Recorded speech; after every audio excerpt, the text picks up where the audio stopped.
आज तुम लोगों को मैं एक बहुत ही डरावनी कहानी सुनाने वाली हूँ बच्चों।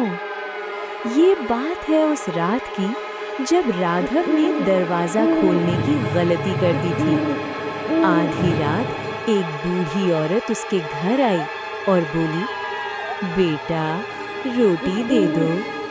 पर सुन लेना, जो उस रात दरवाजा खोल देता है वो फिर कभी वापस नहीं आता।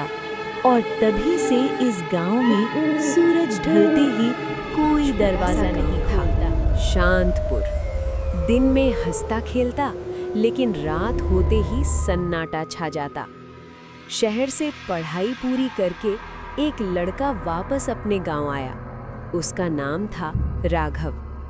गांव वाले उसे देखकर खुश थे, पर एक बात बार बार कहते थे, रात को दरवाजा मत खोलना, चाहे कोई भी बुलाए। राघव हंस देता, ये सब पुरानी कहानियां हैं। उस रात 12 बजे के करीब ठक ठक ठक दरवाजे पर हल्की सी आवाज आई।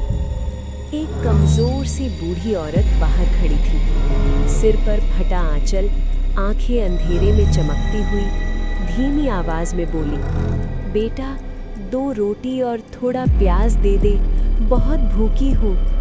राघव का दिल पिघल गया, लेकिन तभी उसे गांव वालों की बात याद आ गई। आसपास के घरों में कोई बाहर नहीं निकला, सारे दरवाजे बंद, सन्नाटा। राघव ने दरवाजा आधा ही खोला और अंदर से पूछा, आप इतनी रात को अकेली क्यों आई हैं?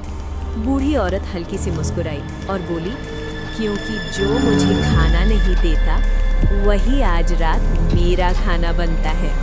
अचानक उसकी परछाई जमीन पर फैलने लगी। हाथ असामान्य रूप से लंबे हो गए। आवाज बदलकर गूंजने लगी, दरवाजा खोल राघव। राघव घबरा गया। उसने तुरंत दरवाजा बंद किया और अंदर से कुंडी लगा दी। बाहर से खरोंचने की आवाज आने लगी, किर किर, और फिर अचानक सब कुछ शांत। अगली सुबह गांव वाले बाहर निकले।